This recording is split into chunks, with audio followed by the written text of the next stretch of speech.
Right now, by the way, Senator Chris Coons, Democrat from Delaware, he's on the Foreign Relations Committee. You know, Senator, I've always been dumbstruck by those, attack the Marshall Plan and attack the United States investing in other countries to try to build democracies across the globe as if we're suckers, when in fact we build those democracies which build trading partners for us, which have made over the past 60, 70 years, let me say it again, it's made America the most powerful economic engine in the history of mankind. And it happened because exactly what we did. We saved Western Europe from socialism and communism.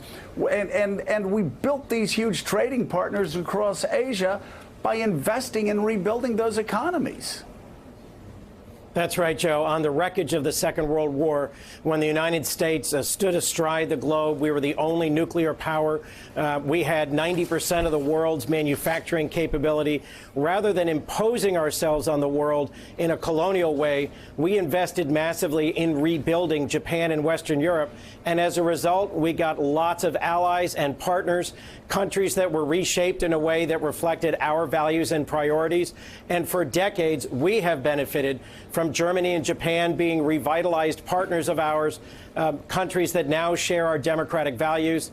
NATO and the EU are not, as the president has repeatedly said, playing us for suckers, but are organizations that we designed and helped build in ways that have both helped secure the peace and helped provide massive markets for our exports and our growth in the 50s, 60s, 70s, and well into today. Senator, it's Willie Geist. It's good to see you this morning. The President and the Department of Defense announced 5,200 American troops will head to the southern border with Mexico to help, they say, stem this caravan, which is currently about 2 months away by most estimates as they walk north. 3,500 people right now, estimated to be many, many fewer by the time it arrives, if it does eventually, to the border. What's your take on the idea of sending that many troops to the border to confront this?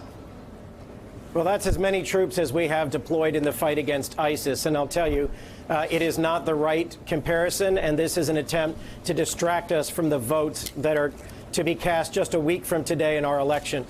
We do need strong borders. We do need to have a fix to our broken immigration system.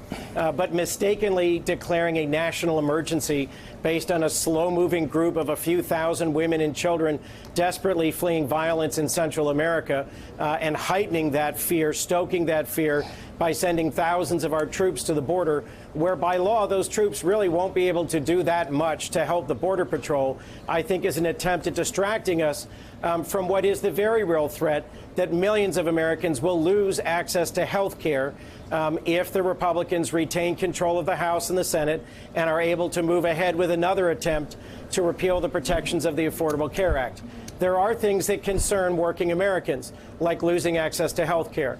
Fixing our immigration system is something the president could have done had he chosen to when a bipartisan group of us presented him with a real solution. But he didn't want that. What he wanted was an election issue, and that's what he's turning this into. Are you surprised, Senator, as some people are, that Defense Secretary Mattis went along with this plan, given his long record of service and the respect he has for the troops, that he signed off on the 5,200 to the border? We don't know what the internal deliberations were. I would have expected the Secretary to point out the fact that this is a massive over-response and that the Border Patrol is fully capable of handling what will likely be a few hundred exhausted individuals who may arrive on foot at our border weeks from now. I would have expected him to push back on that. But in the end, I would expect the Defense Secretary to follow the president's orders. And if he had ordered this, I'm not surprised he's followed it out. Senator Katty Kay has a question for you. Katty? Hi, Senator. What's the Democratic strategy if this is going to be the president's pitch for the last remaining week of this midterm campaign, when he's going to talk about birthright issues, send troops to the border? Is there a Democratic response on immigration specifically that perhaps is more powerful than the one we've had? Or is it, as you've just suggested, to change the topic and talk about health care? Well, to be clear, I just emphasized the fact that Democrats have repeatedly voted to invest in border security. The president is spreading a falsehood that somehow Democrats believe in open borders. Nothing could be further from the truth. We voted for and co-sponsored bills in the Senate that would invest significantly in new border security. The president rejected that. And I think he's driving a false narrative on immigration. We do tend to change the subject to the extent to which immigrants have helped America, have helped grow our economy, and helped create opportunity for all of us.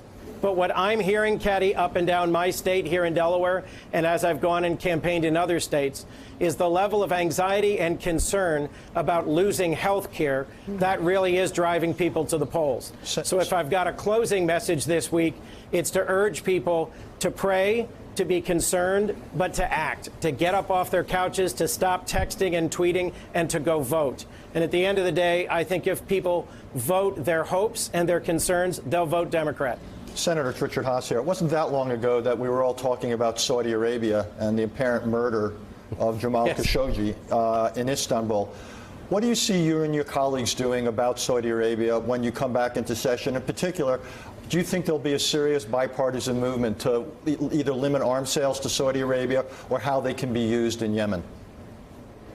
Yes, I do. And as you know well, Richard, 20 of us, 20 senators, an equal number of Republicans and Democrats, sent a letter to President Trump when it became clear that the Saudis were lying and that it was likely that there had been a premeditated abduction, torture, and killing of an American resident journalist writing for an American paper.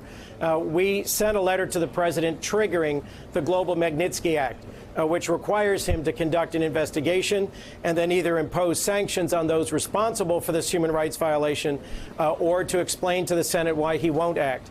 If the president continues to put alleged future arms sales ahead of our core values as a country that stands for free speech and the protection of journalists, then I do expect you'll see bipartisan action to rein in our support, whether through refueling or arms sales for the Saudi conduct of the war in Yemen, and to force a reconsideration of our relationship with the Saudi kingdom. Senator Chris Coons, thank you very much for being on the show this morning. And still ahead, there are a number of local and regional issues that will play out in the midterms next week. But the New Yorker's David Remnick says that above all, this election is a referendum on Donald Trump. And he joins us ahead with that. Morning Joe will be right back.